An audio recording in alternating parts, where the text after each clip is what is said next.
ನಕಾಶಿ ಖ್ಯಾತಿಯ ಹರಿಹರದಲ್ಲಿ ಜೂಜಾಟದ ಆರ್ಭಟ ಹೆಚ್ಚಳವಾಗಿದೆ. ಹೌದು, ಸೆಪ್ಟೆಂಬರ್ 8ರಿಂದ ಹರಿಹರದ ಆರೋಗ್ಯ ಮಾತೆ ಚರ್ಚ್ನ ಜಾತ್ರಾ ಮಹೋತ್ಸವ ಆರಂಭವಾಗಿದ್ದು 3 ದಿನಗಳ ಕಾಲ ಈ ಜಾತ್ರಾ ಮಹೋತ್ಸವ ನಡೆಯಲಿದೆ.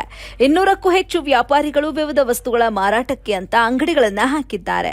ಇವರ ನಡುವೆ ಸದ್ದಿಲ್ಲದೆ ಜೂಜಾಟದ ಹಲವಾರು ಅಂಗಡಿಗಳು ತೆರೆದಿದ್ದು ಜನರ ಜೇಬಿನಲ್ಲಿರುವಂತಹ ಹಣ ಖಾಲಿ ಮಾಡುವ ಸಮಾಜ ವಿರೋಧಿ ಚಟುವಟಿಕೆಯಲ್ಲಿ ತೊಡಗಿವೆ. ಜೇಬಿನಲ್ಲಿರುವ ಹಣ ಖಾಲಿ ಮಾಡಿಕೊಂಡವರು ತಮ್ಮಲ್ಲಿರುವ ವಸ್ತುಗಳನ್ನು ಮಾರಿ ಜೂಜಾಟದಲ್ಲಿ ತೊಡಗುತ್ತಿರುವುದು ನಿಜಕ್ಕೂ ಬೇಸರದ ವಿಷಯವಾಗಿದೆ. ಕುಟುಂಬಗಳನ್ನೇ ಬೀದಿ ಪಾಲು ಮಾಡುವ ಜೂಜಾಟ ಹಾಡ ಹಗಲೇ ಬಿಂದಾಸಾಗಿ ಅಂಜಿಕೆ ಅಳುಕಿಲ್ಲದೆ ನಡೆಯುತ್ತಿರುವುದು ಹಲವು ಪ್ರಶ್ನೆಗಳನ್ನು ಹುಟ್ಟುಹಾಕಿವೆ. ಈ ಜೂಜಾಟದ ಅಂಗಡಿಗಳನ್ನು ಬಂದ್ ಮಾಡಿಸಿ ಹರಿಹರದ ನಾಗರಿಕರು ಬೀದಿ ಪಾಲಾಗುವುದನ್ನು ತಪ್ಪಿಸಬೇಕಿದೆ ಎಂಬುದು ನಾಗರಿಕರ ಆಗ್ರಹವಾಗಿದೆ. ವರದಿ ಸೈಯದ್ ಶಾಮೀರ್, ಎಬಿ ನ್ಯೂಸ್ ಕನ್ನಡ, ಹರಿಹರ.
ಬಂದು